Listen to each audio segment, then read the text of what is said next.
I just recently put out a chapter 6 video for my current QuickBook class, and somebody had asked, RTL, I believe it, asked me, how do you reconcile clearing accounts? So before I even talk about the reconciliation, let's first talk about what is a clearing account. A clearing account, also known as a holding account, a barter account, or a washing account. This account is a temporary account that holds money. So it's an account that you're going to create in your chart of accounts solely to move money from one account to another. This account should always have a balance of 0 when you're done with it, because once you're finished using that account, you'll be taking the total of that account and transferring it into the appropriate cash account. It could be used for accounts receivables, like for funds that aren't going to hit your bank until later, and that would be called an asset clearing account. Or accounts payable, and that would be for funds that are going to be taken out of your account in the future, and that would be a liability clearing account. Or it could be a payroll clearing account. I'm going to give an example of all those three, but most popularly used now with e-commerce businesses are temporary third-party clearing accounts. So I'm going to kind of talk about that at the end. I have a feeling that might be what you're talking about. So let's look at the first one, asset clearing account. So here's the scenario. You're an interior designer and you meet with the owners of a new hotel that's opening up at the end of the year. And the owner sits down and says, listen, I have several small projects that I want you to do over the next month. And they give you $1,000 down payment. Now, you yourself, you can't allocate the monies that you just accepted for this job because you don't know exactly how much you're going to do, right? So you're going to take that $1,000 and you're going to put it into a clearing account that you will later put as appropriate revenues and into your bank account. But for now, it's just a down payment that you're holding on to. Sometimes when we talk about accounting 101, it also is kind of like a contra asset account in that it could be taken back. Let's say, you and this hotel owner have a falling out and you have to give him the monies back, then that $1,000 would be taken out of that asset and returned. Okay, so if you remember that from Accounting 101. So as I said, this is an asset clearing account because you're holding on to it, but it's not actually monies that you're going to acknowledge until the actual service is performed and the revenue is acknowledged. Then you have a liability clearing account, and that kind of would be the exact opposite scenario.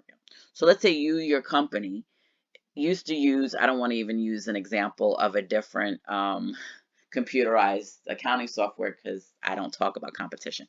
So I'm going to make one up. Let's say you're using Photocon as your software application for bookkeeping, and you want to switch over to QBO. So you hire a pro advisor. Let's say Nicole, the business instructor. So you tell Nicole, the business instructor, to come to your office. You sit down and you kind of come up with some sort of informal business contract on how you want everything set up. So you're going to say, well, I want to have bank connectivity. I want to set up a payroll app and other third-party apps into my QBO account. I also, and most importantly, want to have all my office staff trained on how to use QBO, and then kind of disperse the different user permission allocated to management, office staff, and obviously setting up the master admin as the owner. So you would give me, your company would give me a check as per agreed contract. Now, writing this check, let's say it was for $500, you're not going to just take that right out of the bank. Instead of, you're going to put it into a liability clearing account because you will actually be paying me in entirety whatever the agreed amount is at the end of my services, and I will give you an invoice for that. So until that time comes, that $500 check that you gave me, you would hold it in a liability clearing account because you don't actually have anything tied to it to say that you paid for any specific services. It's just a down payment. So that would be a liability clearing account. And later on, when you do pay me the total amount and I give you an invoice, that's when you would zero out that clearing account along with whatever the other check that you send, you actually pay me with. Now, if you're looking at what those specific journal entries would be, then let me know which clearing account you're talking about, and then I will go in detail what type of journal entry you would put to make it zero. But if you're noticing in all of these scenarios, we want 0 to be the outcome for that clearing account. Here's the third example, a payroll clearing account. So note, I would only recommend this procedure if you're using a third-party payroll company like ADP or Paychex. If you have an actual payroll clerk that works for you in your office, you would probably only be using a separate payroll banking account and it would come directly out of that. But let's say you use Paychex. So this is my example. You use Paychex. My son used to work for them.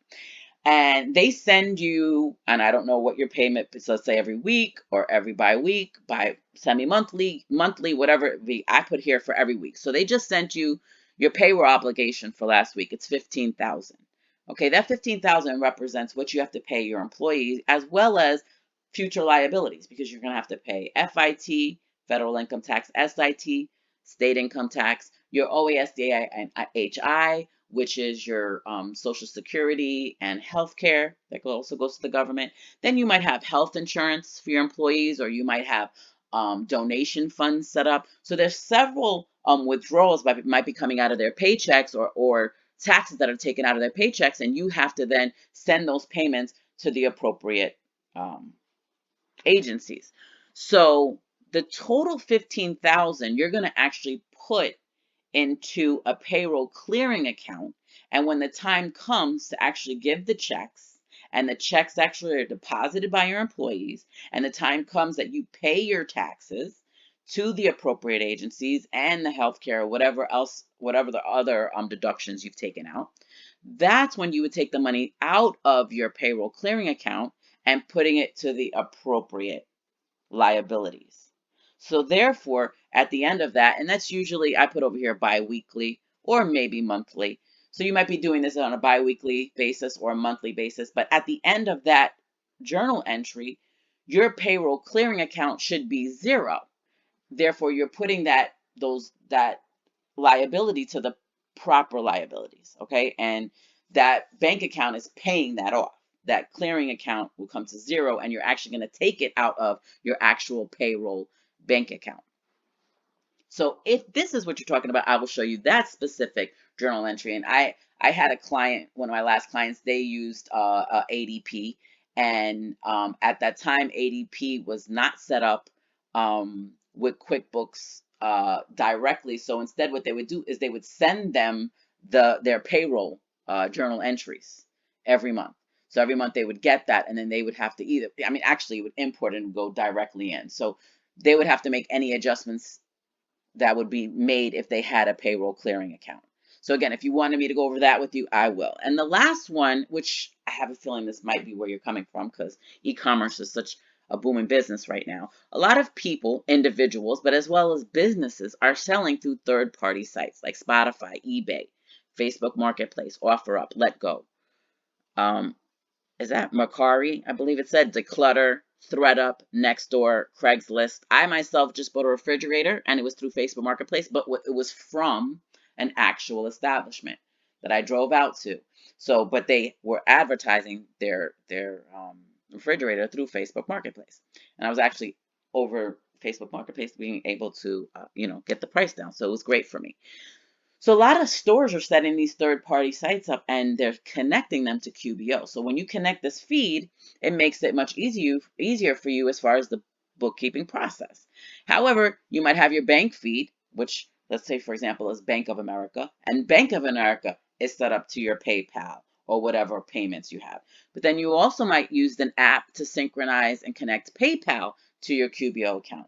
And now we're seeing a lot of these third parties are now creating their own payment options, such as eBay managed payments now is an option, and you could set that up to your QBO account. Now what's happening is you're having all these feeds come in, and you can have duplicate transactions. What do I mean by that? So in the example here, I say Spotify, but I'm gonna keep with Facebook Marketplace. Let's say you use Facebook Marketplace, that you made the payment, you have a feed coming in, and they're showing you made 12 payments in a specific day, and then you'll have a total amount, and that amount is also set into that feed. However, your bank actually got those monies, and when your bank feed comes in, they're going to show those monies as well.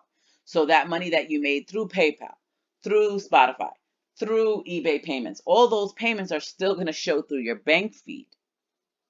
And so that's one of the unfortunate side effects. So if you do have that, that's where you would use, let's say, I'm going to say PayPal, because I think that's the one I use in the next one. A PayPal. Let's say you have this with PayPal, you're going to need to create a PayPal clearing account that later you'd be able to deactivate that double transaction. So first I want to say, in the very beginning when this all started, I used to discourage clients from syncing PayPal to their QBO account because of the fact that would see a lot of these double transactions. They didn't know how to handle it. And some of the accountants that they have, because I just set their companies up, their accountants would be kind of baffled and just tell them, you know what, just sever the sync, just have your bank feed and that's it. But it actually can be really handy if you're a type of business where you're having dozens or hundreds of small transactions through all these third-party sites. It'll save you a lot of time in bookkeeping if you do have that PayPal feed coming in, because all you have to do then is allocate the appropriate charge to what the actual account should be linked to. The only thing is that final amount that PayPal shows, let's say 15,000, since I use that for the payroll. Let's say for this week, PayPal said, oh, we deposited 15,000. That feed comes through to your QBO account. When you get your bank statement, it's also going to show that 15,000. So what happens is you'll take that PayPal clearing account and zero it out to show that that was a double transaction. You would zero it out and really deposit it into your bank account, and then you could kind of ignore the feed of your bank feed when it comes in for that 15,000. Okay, so you would kind of hold it in PayPal until it actually acknowledges and you're actually reconciling your bank account. So that 15,000 then would be zeroed out. So it kind of brings me back to my point in all these examples. You see this term right here, zeroed out. All these examples, we want those clearing accounts to be zeroed out and put into the proper accounts. In this example, it's a PayPal clearing account that we wanted to get zeroed out into our bank account when the payment goes through. So you're asking me, how do you reconcile? And I think maybe the question you're looking for is, what is the journal entry you would make? And I need a little bit more information on that. So hopefully for those of you who are not, even sure what are clearing accounts, that's why I did this, so you know what clearing accounts are. But as far as reconciling them, I think more or less you're asking me, how do you do the journal entry to zero them out? If that is the case, then comment on this and tell me a little bit more on what type of clearing account you're using so that I know a better examples to show you. All right, and thank you so much for watching and requesting a video. I really appreciate it.